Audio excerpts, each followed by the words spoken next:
గారు ఈ విషయంలో మీరేమైనా చెప్తారా? ఇప్పుడు ఈ అంశం చాలా కీలకంగా ప్రజల్లోకి వెళుతుంది రిజర్వేషన్కి సంబంధించి. ఈవెన్ మోదీ, అమిత్ షా కూడా దీని మీద పదే పదే మాట్లాడుతూ ఉన్నారు.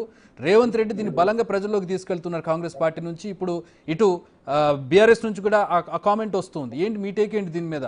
రిజర్వేషన్లు ఎత్తేస్తారు, రాజ్యాంగాన్ని మారుస్తారు అని విపరీతంగా చర్చ జరుగుతున్న నేపథ్యం.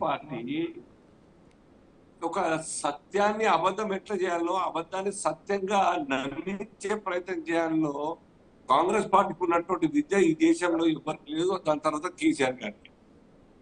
అది విచిత్రం అనేది. రాజ్యాంగం గురించి మీరు మాట్లాడతారని రాజ్యాంగాన్ని సవరించింది ఆర్టికల్ 76 లో తీసుకొచ్చినటువంటి 44th అమెండ్మెంట్ మీ కారణంగా ఈ దేశం మొత్తం తగ్గుతా ఉన్నది. మీరు కాదా ఎన్ని అమెండ్మెంట్ చేస్తారు? మేము రాజ్యాంగం గురించి ఎప్పుడైనా మాట్లాడమా? మతాల గురించి మాట్లాడమా?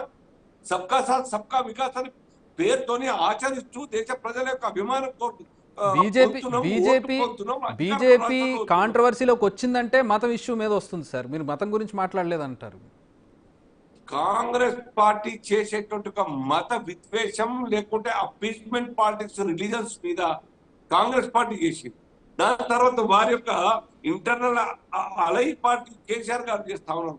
టీఆర్ఎస్ ఇప్పుడు బీఆర్ఎస్ పార్టీ మేము కాదే. విచిత్రం అనిపిస్తా ఉన్నది. అనవసరంగా తప్పుదారి పట్టించి దేశ ప్రజల్ని గందరగోళానికి భయభ్రాంతులు చేసేటువంటి ప్రయత్నం కుట్ర ఇది బయటపడతా ఉన్నది కదా.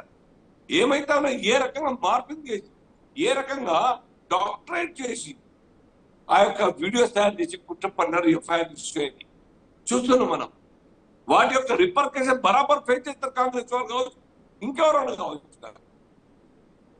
మమ్మల్ని బదనాలు చేసే ప్రయత్నం చేస్తే ప్రజలు అర్థం చేసుకుంటున్నారు. భారతీయ జనతా పార్టీ 10 ఏళ్ల నుంచి ఎటువంటి గొడవలు కాలేదు, ఎటువంటిగా టెర్రరిస్టులకు అటాక్స్ కాలేదు, ఎటువంటిగా మత విద్వేషాలకు మరి కొట్టడానికి అవకాశం ఇవ్వలేదు. ఇంత పెద్ద ప్రపంచంలోని హిందువులందరి యొక్క కోరుకున్నటువంటి రామ మందిరం యొక్క ఇష్యూ జడ్జిమెంట్ తర్వాత మందిరం కట్టుకుంటే కూడా ఎక్కడ కాలేదు. ముస్లింలు అందరినీ కూడా అప్పీల్ చేసినాం, సహకరించండి, ప్రభుత్వ పరంగా అప్పీల్ చేసినాం, అందరం ఐకమత్యంతో ఉండాలని చెప్పేసి. అది మా గొప్పతనం.